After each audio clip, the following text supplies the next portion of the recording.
Welcome to the Real Estate Investing Club. This is the place everyday real estate investors gather to share their best stories, biggest insights, and favorite tactics to grow a portfolio of cash-flowing properties in today's market. Here's your host, Gabe Peterson.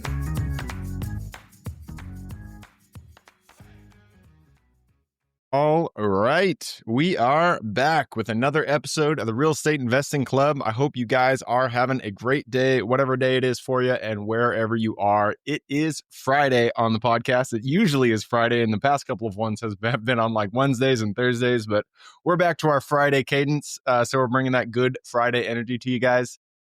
This is going to be a good episode because we have Melissa Nash with us on the show. Melissa is from Lady Luck Investments. She went from broke to a $5 million portfolio, all while raising 4 kids. I have a 2-year-old daughter and another one on the way, and I can only imagine how hard that would be. So this should be a good story. Melissa, thanks for hopping on the show. Absolutely. I'm so glad to be here. Thanks for having me. Absolutely. As I said, I'm excited to jump into this. You got started in your 40s in real estate. You know, you got started late, you had 4 kids, you had everything against you, but you were still able to make it happen. So I want to hear this story. Why don't you take us to the beginning and tell us how you got here? Yeah, definitely. Well, the first thing I did is I actually took action. That's kind of a big part of it. That's the key. You can educate yourself and listen to podcasts and, be in the forums all you want. But unless you actually take action, you're not going to do anything. And so I'm so grateful for Melissa. And this is about just under 10 years ago. I'm so grateful for myself for taking action that very first property. And as you mentioned, I didn't know anything about real estate. I knew rich people owned real estate. My husband's grandmother had bought real estate in Los Angeles in like the 70s and 80s. And I know she passed away wealthy, although I didn't really know her and I didn't really know her story. And so I knew real estate made money. I didn't really understand how. And I also live in California and the math just doesn't math here. It doesn't make sense. It's not landlord-friendly. I learned that term, through my education. I didn't know what landlord-friendly was. And so through education and research and seeking out some mentors, I kind of learned about these things. And then I got really discouraged because I was like, I don't want a full-time investing job. I don't want to be a flipper. I don't want to be a wholesaler. I don't want to do all this stuff. I don't want to fly to other states. And, I've got kids and a family and I had a full-time job. And I was like, I guess I can't invest. It was just kind of like, I guess I'll just give up. And somebody that I had met actually introduced me to the concept of, now the term is just kind of thrown around a lot, and I've since learned that there is a big differentiation, but turnkey real estate investing, where you can buy a property in another state, somebody's already renovated it, and there's a local property manager in place. So I learned about this and I was like, oh, this is the ticket. Like, this is how I can get started.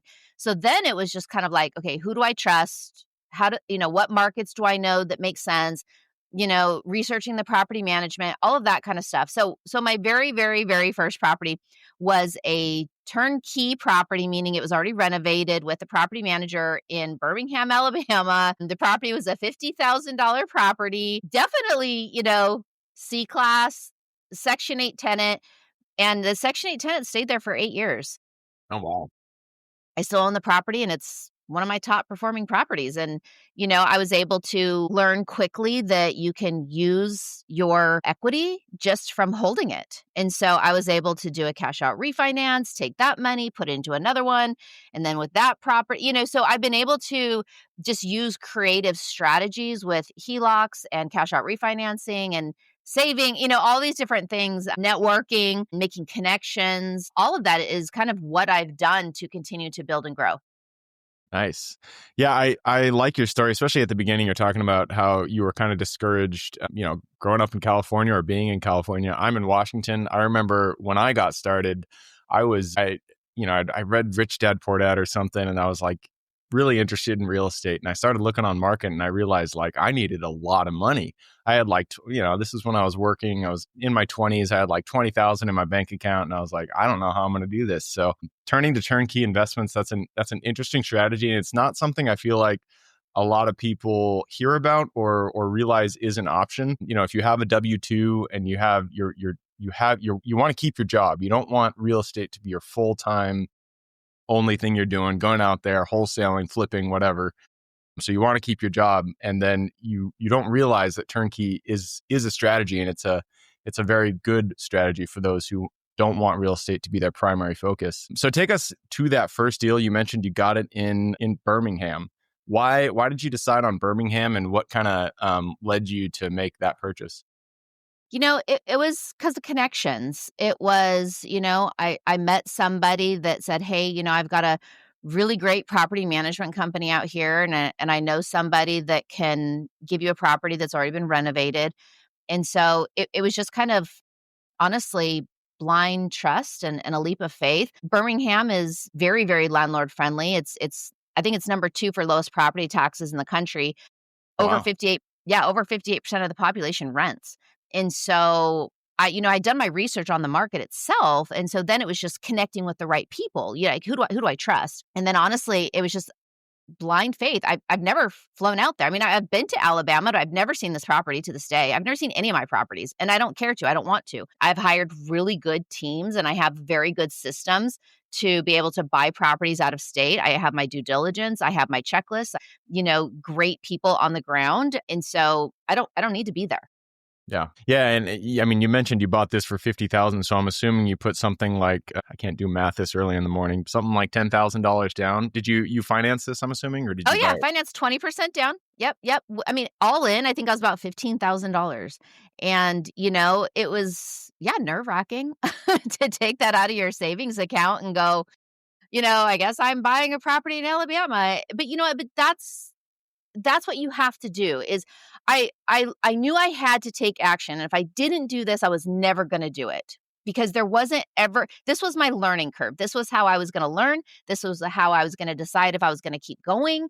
I had to take a risk and do something. And this one seemed the least risky. I mean, thank goodness, knock on wood, it's grown significantly. And I think back on it though, it wasn't perfect. I had a squatter in the property. I've had some plumbing issues in the property, some septic stuff. It hasn't been perfect. And if I had only owned that one property and never did anything else, I would probably be freaking out a little bit because when you have one property and every little thing that happens, you're like, oh my gosh, I don't ever want to invest again. But I continued to take action and I continued to learn and grow and network and figure out what I wanted to do. And so when you have a large portfolio and something happens on one property, you're like, it's fine. It'll make up for it. My strategy is buy and hold. These are long-term hold properties. I'm not worried if I lose money on one property one year. I'm looking at the portfolio as a whole, and I'm looking at long-term. The tenants are buying me a free house. I mean, what else? What else is better than that? Yeah. A free house with a little bit of cash flow. It's the best way to go. Exactly. And tax benefits. Come on. There you go. It's a win-win. Yeah. And so you started in Birmingham. At what point did you keep buying in that one metro? You mentioned you started to build a team, and usually when you build a team, you keep the same property management in a metro so you can kind of get those economies of scale. Are you still buying in Birmingham today, or have you branched out?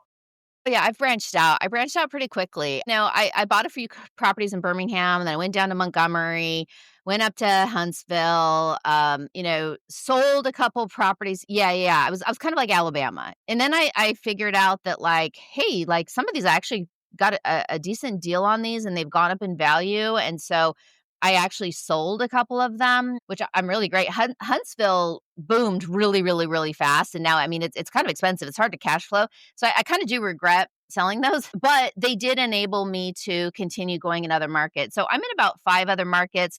I also expanded and started doing short-term rentals as well. Okay. Short-term rentals is very, very active investing, and they're a little bit more stressful. I definitely prefer my long-term rentals. Those are my absolute favorite. I don't have to think about them. I've got my property manager. They deal with the tenant. So I've kind of stopped buying short-term rentals, and I'm definitely back into the long-term rentals. Okay. Yeah. Short term, it's kind of, I almost romanticize owning a short term. So we buy mobile home parks, RV parks, and self-storage facilities. They're also very, management intensive. It's a real business that you're buying.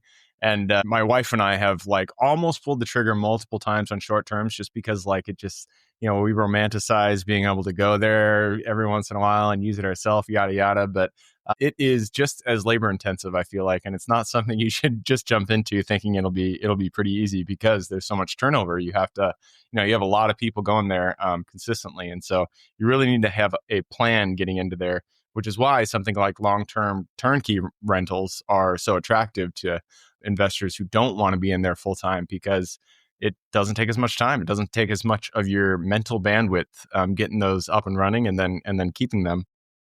Exactly. I don't spend, I call it lazy investing, because I don't even spend, I couldn't even say it was 20 minutes a week on my Mm, long-term rentals. It's yeah. literally like zero effort. Yeah. Yeah, and it's good that way. So we've been throwing turnkey around. I want us to define that term, because not everyone understands what that means. What does it mean to you? What is a turnkey rental? Yeah, normally when you hear a realtor will say it, and they'll say, you put the key in, you turn it, you walk in, and you can move in. That's generally the term. And so when people say that, yeah, that is the case. But to me, in the system that I have built with my company, it's a whole process. It's the property, it's the people, and it's the process. And so I've now created an entire system that I help people with. And so number one, it's identifying the market and identifying the property. Then it's the people on the ground, who's doing the renovations, title, escrow, lender, property manager. It's all the people that are involved that are going to help you succeed and make it as passive and as lazy as possible. And then it's the process itself.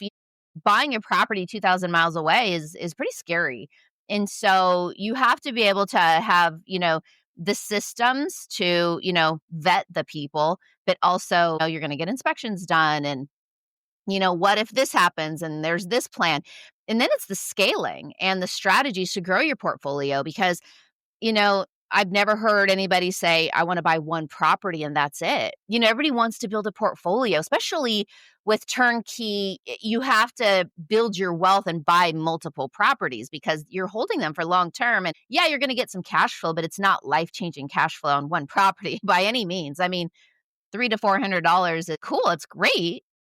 That's not life-changing money. So you need to buy multiple properties. And so how do you scale? How do you grow? How do you systemize, from the LLCs to the business setup and all that kind of stuff? So it really is, to me, what I have created is a turnkey system. It's not just the turnkey property. Yeah, absolutely. So you mentioned property, people, processes, and then scaling is kind of your process for building a business on turnkey rentals. Let's start with that first one, property.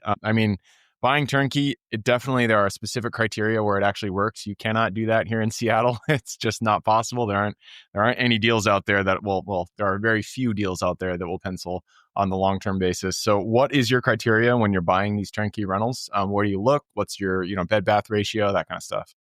Yeah, what's funny is I don't really look at bed bath ratio at all. And I actually don't like large properties. I like small properties.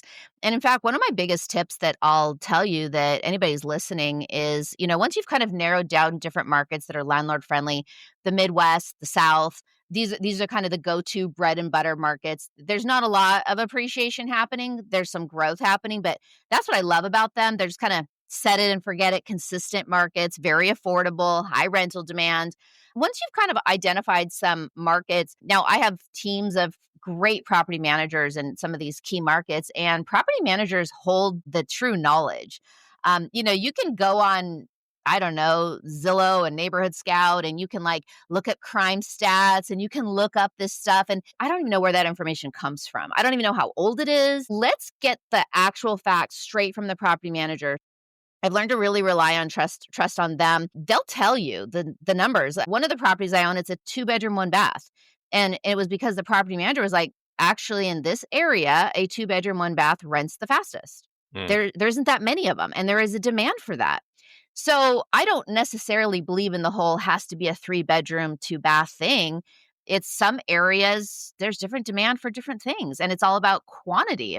If the market is oversaturated with 3-bedroom, 2 baths, and all of a sudden you've got the only 2-bedroom, 1-bath with the right budget, it's going to rent quick. So I don't really follow that criteria. It's more about, I definitely like cash flow. I want to make sure that I have, at least year one, I would say 9 or 10% return on my cash that my hard-earned money that I am putting down as my down payment. I want at least a 9 or a 10% cash on cash return, which is absolutely possible with the interest rates today, if you know where to find them. I want to see that I'm in an area that has really high rental demand, and I want a little bit of growth and appreciation. I'm not just all about the cash flow. I am my portfolio is scattered where some of my properties are really high cash flow and some have a lot more appreciation, and I think that's healthy. So it depends on where I am in my portfolio. Like, again, it's always connections and people you meet and opportunities, which is why it's so important to continue to take action because you never know who you're going to meet. I just bought a property in Little Rock, Arkansas. I've never bought there before. And we ended up working out a deal with one of my lenders where he got really creative on the title and the seller was willing to sell the property under market value, even though it was already renovated and it was turnkey. And so we were able to get creative with the title work. They put my name, they put the title under my LLC. And then because of my creative lender, I give him all the credit. He was able to turn around and do a cash out refinance immediately. I didn't have to wait. And I think I ended up only putting I know it was under $10,000 down on a $190,000 property in Little Rock. Now, great deal. I mean, my cash on cash return is huge on that, but my cash flow isn't that exciting. I think I make $200 a month cash flow. But I'm I actually don't care because I only put $10,000 to buy this property. So there is strategies like that I change and I pivot. But again, I'm only here and able to do this because I've been continuing to take action and learn and grow. Yeah. On that note, turnkey properties, I mean, by definition, they're not flips. You're buying properties they're ready to rent. They're in decent condition. Are you buying flips? Are you buying where are you getting the properties that are in the condition that you're looking for? Are they new builds? Are they flips? Or are you buying from just retail sellers that haven't put a lot of wear and tear on their property? No. I'm actually buying them straight from the flippers, straight from the renovators. So for the last 10 years, so when I first got started and bought that first property, I realized that there were people out there that this was their business. They were flippers. They were renovating properties and selling them. And so as I was continuing to buy those, I started building out my own network. And because of course, everybody's coming to me and going, Melissa, how are you doing this? How are you buying properties in Alabama and, Memphis and, what are you doing? And so I was like, hey, I'm going to kind of build out my own system and my own team. So that's what I started doing. So now I help people be able to do it themselves. Well, I'm helping them use my connections essentially. So I've got teams that I have personally vetted out and bought properties with in a bunch of these different markets. Memphis, Kansas City, Indianapolis, Birmingham, and that is their sole business. They buy properties that are distressed, they flip it, they renovate it, then they give those properties to me directly. They're not on the MLS. They come to me and then I get to share them with the people that I'm working with and go, hey, I just got this really great property. You interested in it? And I'm buying from the same pool. Like I see properties come in, I was like, yes, I will take that one. Or I've got, clients that I'm working with and they'll take it. So they are exclusive and they are with teams that I personally vetted out because I see the inspection reports consistently. And real quick if somebody's a good flipper or a bad one when you see those inspection reports. Yeah. I mean, and again, on that note, building the team, you've mentioned it a few times, is one of the most important and also most difficult to get right steps. So what is your advice? What are the key roles that you needed to build out to build your business? And then what's your advice for somebody trying to replicate that? Yeah, definitely. I think that you need to constantly be checking in and asking questions with whoever you're working with. A lender, for example, is part of your team. Your lender can be your CFO. They're the ones that are going to continue helping you. If you're working with a lender that specializes in investment properties, they're going to have different types of loans for you. They're going to be able to tell you, hey, I've got this property. Can I do a cash out refinance or can we do a HELOC on that rental? They're going to help you grow and scale. My lender actually looks at my taxes before I submit them to make sure that I'm not taking too much write-offs on the business side because it's very tempting and I've done it. He's like, no, you can't you're going to enable yourself to qualify for conventional loans anyway.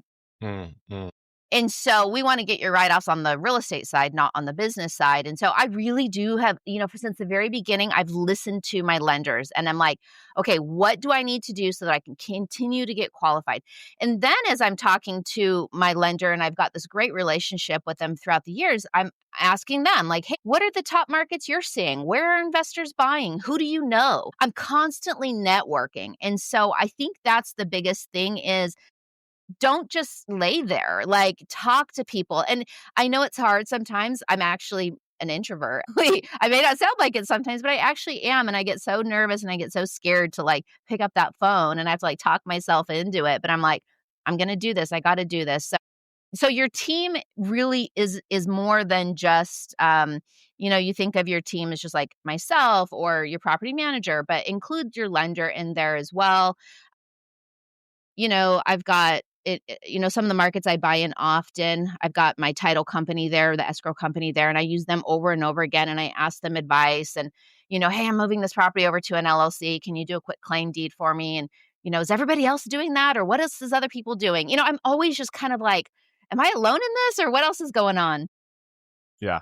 Yeah, having people that you can kind of act as a soundboard, especially when you're out there doing deals on your own and you don't have a team of other investors that you're working with.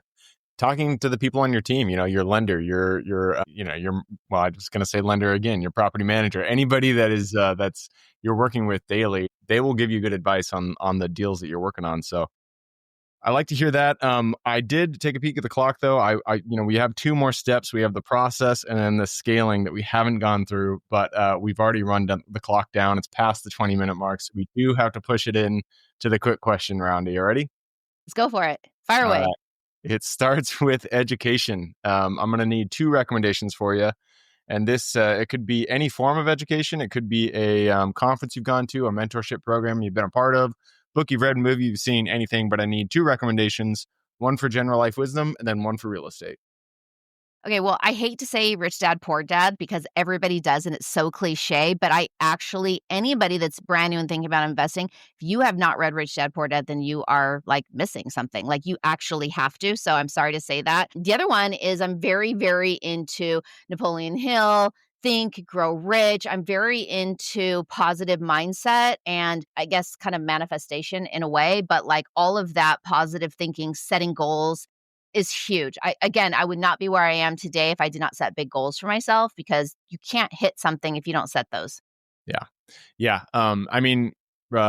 Rich Dad, Poor Dad, a lot of people say it, but for good reason. It's a good book, at least to give you the motivation and the framework that you need. It won't tell you how to do real estate. That's not really the goal of it. But if you want motivation to understand why it's important to get into real estate, that is the book to pick up. All right, with that, I'm going to push us on to the next question. This is for your younger self. Let's go back to the Melissa who had no experience in real estate. She was just thinking about buying that first rental out there in Birmingham, I think you said. Go to her, look her in the eye, give her one piece of advice moving forward. Keep taking action. That's it. Keep taking action. You learn as you do. I could not have read or learned all the things I've learned. There's no way. I've learned by doing. So continue taking action and do not stop taking action. Yeah, that's timeless advice. And I'm going to put it in the same category as I wish I got started sooner because it has to do with action. I'm 95, 96, 97% of the people who come on this show, that's the piece of advice that they give when I ask this question. And so whenever somebody says something like that, I always want to put it back to you, the listener. If you are out there, you haven't gotten your first deal done, go take action, get it done. It doesn't matter what it is. Could be a turnkey rental, a $50,000 property in the middle of nowhere. Just go get a deal done. Make sure it pencils, but get it done and then get that ball rolling because everybody who comes on the show wishes they got the ball rolling sooner. Because the more action you take, the more you're going to get hit in the face, but it will get that ball rolling. I said that multiple times. And 10 years down the road, you're going to be happy that you got started today. So next question, this is about the U.S. You have mentioned a few times that you've expanded into different markets. So why don't you take us to your favorite market today that you're most excited about investing in?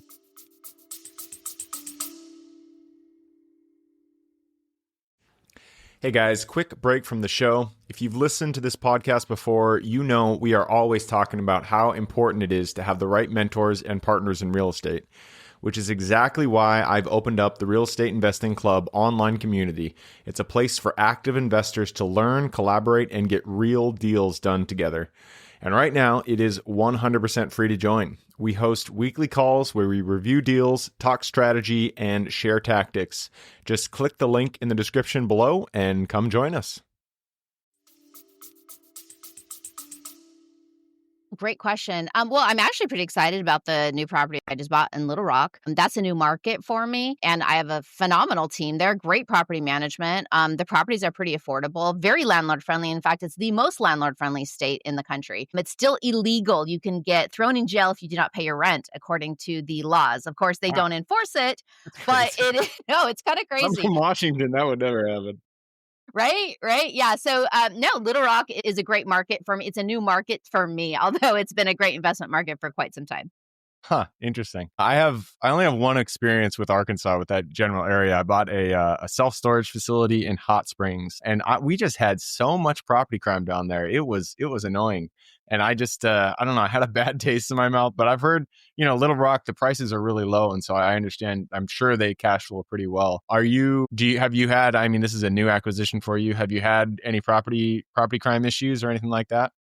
No, I'm also very picky about areas. I mean, this is a solid B class area. I own C class in other areas, and again, I think it's just a matter of making sure your property manager is a good property manager, but also vetting out those tenants, but also being aware of like what you're buying. Like my expectations are kind of low if I'm buying in a kind of a rougher area. I don't have high expectations, but I definitely prefer B class areas that have a little bit more appreciation, a little better tenant, little bit less risk.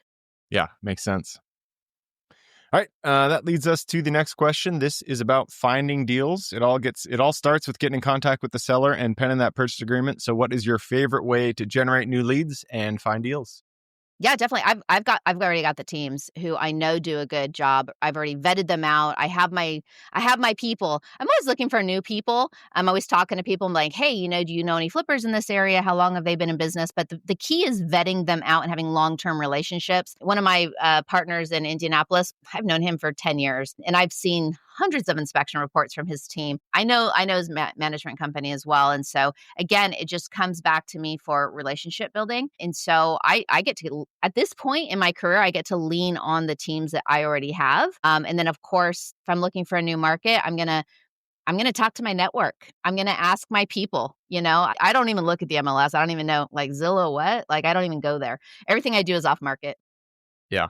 Yeah. Brokers, it actually took me a while to realize the value of brokers. And I'm in the commercial side, which is really stupid of me. But I was 100% convinced that you could only find good deals by doing off-market lead gen, sending mailers, doing cold calling, texting, all that stuff. And it wasn't until recently that I realized brokers are just as good. And it's a lot more fun because you can just have a conversation and they'll bring you the deal before it hits the hits the MLS. Yeah. So Yep.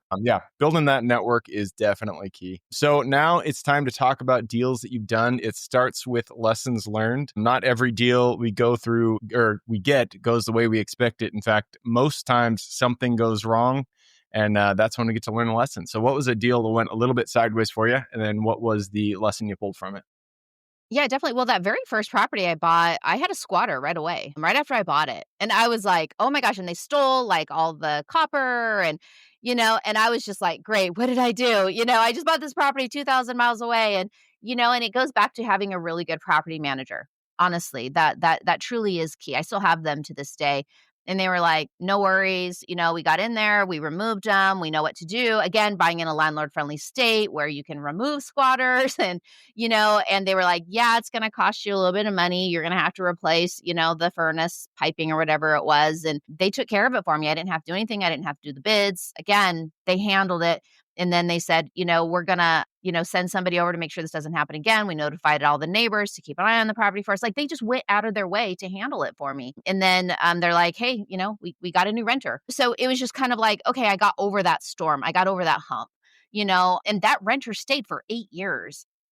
And so again, it's also being creative with your property manager. And when there is a problem, like don't just settle for what they're saying. Be like, okay, like think with them. Like you have to think with them. I was like, okay, how can we make sure this doesn't happen again? How can we button it down? I was kind of asking them these questions, not just letting them handle it. Because that's the other thing too, is a lot of people think, turnkey, like I can literally just take a nap and fall asleep for 10 years. No, you have to put on your thinking cap and think and strategize with your property manager. Sometimes you might come up with an idea that they didn't think of, and they've given me brilliant ideas with buying extra insurance policies and different things, so really asking them the questions again, like getting into them and going like, hey, give me the secret stuff. I want to know the insider stuff. What's going on behind the scenes? Nice. Yeah, I like that. Think with them. That's a really good way to approach your property management team. And it just goes to show, I mean, that specific example that you gave, it shows why it's so important to have and to find a good property manager. There's plenty of bad ones out there. I've been through them. There are bad property managers out there you don't want on your team. So you really have to both take your time finding a good one and then be super appreciative when you do find that person. Treat them well, think with them, as you said, and just, make sure that they understand they're valued as a valued member of your team. Yep. And also, last thing I'll say about that is pivot quick. If you're not happy with your property manager, get out of there, find a new one. Don't wait. They're going to get worse. Yeah. We've learned that lesson too. Yeah. I learned by doing. That's right. All right. Now that was the lessons learned. Let's go to the highlight reel. Sometimes a deal just kind of goes the way that you hoped it would go, and you kind of sail off into the sunset. It sets itself as, kind of your favorite deal in the past. So why don't you take us to your highlight reel? What is your favorite deal you've done? Throw it out there as one of my short-term rentals. Actually, my very first short-term rental. It was right before COVID. I mean, the timing was good, and I had been researching this market in Utah, a little ski town, for quite some time, and we loved going there as a family. And so I kind of justified and said, hey, we're going to be able to use it whenever we want. We can go up there, enjoy family time, and then when we're not there, it's going to make money and pay for itself. So we bought it, and we actually ended up doing a 10% down on it because I was able to do it for a second property, not an investment property. And then we ended up just kind of, deciding we were going to rent it out or whatever. But we didn't need to do any renovations to it at all. We replaced like the stove and the refrigerator, kind of updated it, brought in some new bedding. The bedding was atrocious. It was like grandma's house, like disgusting. We made it really nice, like a beautiful hotel, clean, crisp, replaced some of the lighting and just kind of modernized it. We honestly didn't do a lot with it. It was so booked out that, and I was actually using a property manager, a local property manager, because I didn't know I could do it on my own at that point.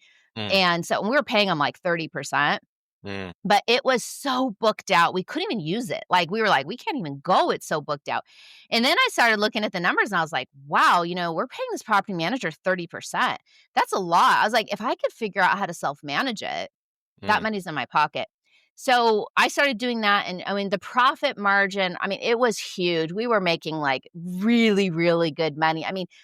Profiting at least $5,000 to $7,000 a month on this property that I paid like $150,000 for. Like it was crazy. Like crazy. When I say good deal, like that's a good deal, right? And so we ended up deciding to sell it because it was in an HOA. And they were just giving us hell because it was so busy. Everybody in there was like, what are you guys doing? They're kind of upset with us. Drugs, man.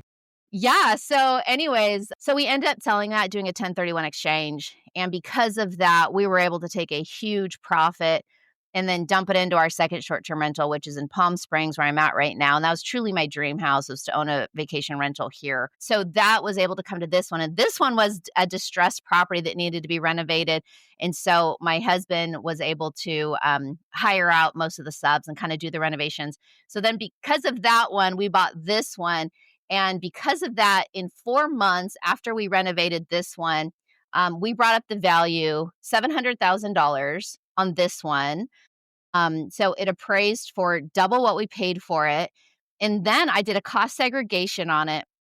And this is a long story, but I ended up getting a $350,000 tax deduction on a cost segregation because I bought that condo in Utah. So that's why it's the best deal ever. I thought you could only do a cost seg on... I think I'm being naive here. I thought you could only do it on a commercial property, but you can do it on a residential property as well.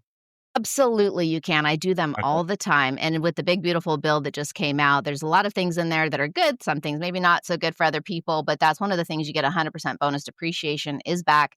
And if you have a short term rental, you can take advantage of that. There you go. Another reason to buy real estate.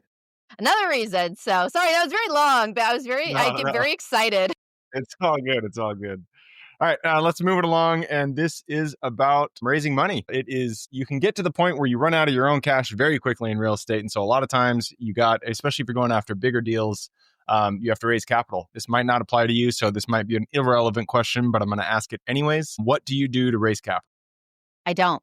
I absolutely don't. I use my own property's equity. There So you go. I'm Oh, yeah. reusing my own money. Nice. I love it. Well, then the Burr strategy, that's your way to raise capital. I like it. It is, but it's not necessarily. I'm not renovating the properties myself. I'm using my own equity from just natural appreciation mostly. I mean, I have done the Burr. Yes. Sorry. I have done the Burr like with this Palm Springs one. But for the most part, my turnkey ones, you do build equity in those because they are in appreciating good areas. Mhm. So there is a strategy in that itself. Yeah, absolutely. I remember somebody came on here and they had a quote where it was like, any deal is a good deal if you can hold on to it 10 years. And that's just pretty much true. It's not always true, but it's almost always true. Yep. Yep. It's not timing the market, it's time in the market. There you go. There you go. It's a good soundbite. All right. That leads us to the very last question. This is for the listeners. You've given us a lot to think about. I'm sure people want to reach out, get in contact with you. This is a two-parter. Where can they find you? And then what can they expect when they reach out? Yeah, definitely. So go to hellomelissanash.com. And there, I've got a couple things in there. They always say, like, hey, give people like one thing. I do have two buttons you guys can click on. The first one is how to be a lazy investor. I've got a quick guide on how to get started. If you're a busy working professional and you're like, hey, I don't want to go out and do this all on my own. How do I do it the lazy, easy way? That is the guide for you. So you can grab that. And then the other one is I do book a couple of free strategy calls each week for people who are like, hey, I want to talk to you more about helping me build out the strategy. Is this a thing for me? So there is a thing up there that you can click and book a free strategy call. Perfect. I will put that link in the show notes. So if y'all want to reach out to Melissa, all you got to do is click the little more in the description. It's going to pull down that full description. And in there, you can find her links. All right. That wraps it up. Thank you very much for hopping on the show. Absolutely. Thanks for having me. And I'll come back again sometime if you want. We had Yeah, we got fun. to finish that list that we got. We still got 2 more steps to go over. So That's right.